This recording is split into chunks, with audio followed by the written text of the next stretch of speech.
नमस्कार मंडळी, माझ्या चॅनलवर तुमचं स्वागत आहे। आजचा व्लॉग आहे गणपती विशेष। सो मध्यंतरी आम्ही गणपतीच्या दर्शनाला गेलो होतो लालबागला, पण एवढी गर्दी होती की आम्हाला लालबागच्या राजाचं दर्शनच घेता नाही आलं। बट मी बाजूचे भरपूर सारे गणपती पाहिले आहेत, त्याचे काही ग्लिम्स आहेत जे मी रेकॉर्ड केले आहेत। सो ते ह्या व्लॉगमध्ये आहे। सो रात्रीच्या जवळजवळ 11:30 वाजता आम्ही निघालो।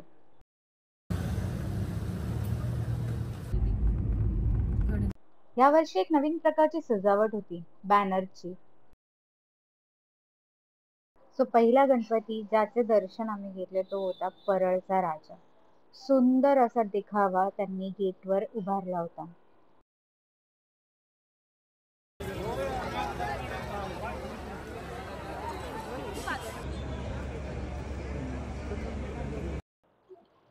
आणि आम्हाला तिथे मिळाली कधी न चुकणारी अशी लाईन। लाईनीतून पुढे गेल्यावरती दिसलं ते हे छान असं रूप। गणपतीची मूर्ती इतकी भव्य आणि सुंदर होती की तिथून जावंसच वाटत नव्हतं।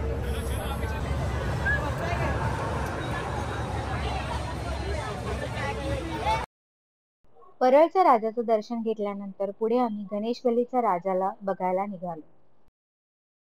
माझ्याबरोबर माझी मम्मी आणि मावशी ह्या दोघी होत्या।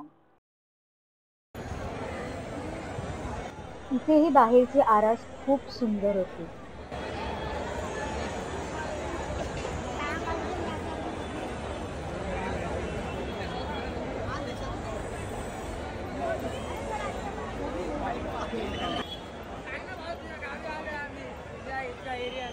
इथे आम्ही पास घेऊन पुढे दर्शनाला निघालो।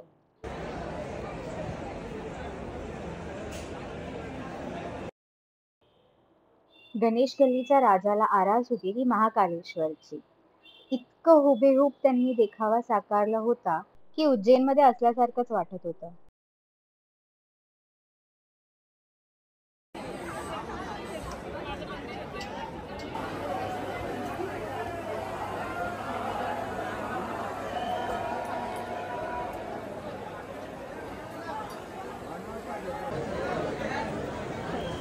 आणि मग फायनली दर्शन झालं ते गणेश गल्लीच्या राजाचं।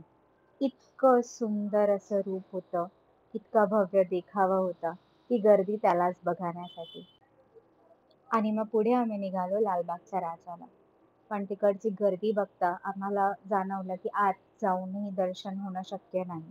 सो आम्ही बाहेरूनच देवाचं दर्शन घेतलं आणि मग पुढे निघालो।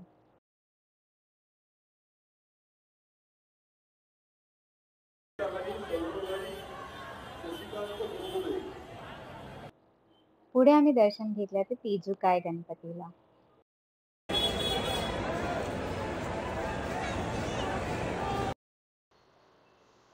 पुढे आम्ही गेलो या सह्याद्रीच्या गणपतीला।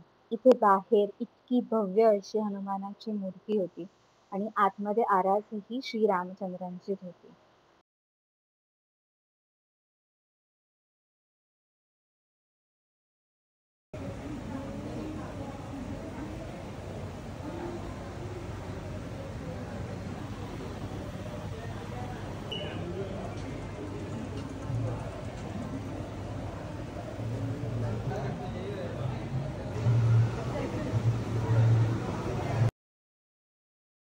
हा होता शेवट आमच्या गणपती दर्शनाचा। तो हा होता माझा ओव्हरऑल एक्सपिरियन्स या वर्षीच्या गणपती दर्शनाचा। खूप गर्दी होती, but it is okay because लोकांनाही दर्शनासाठी हमेशा बाहेर पडायचं असतं। It was fun. So thank you for watching my vlog. Bye guys.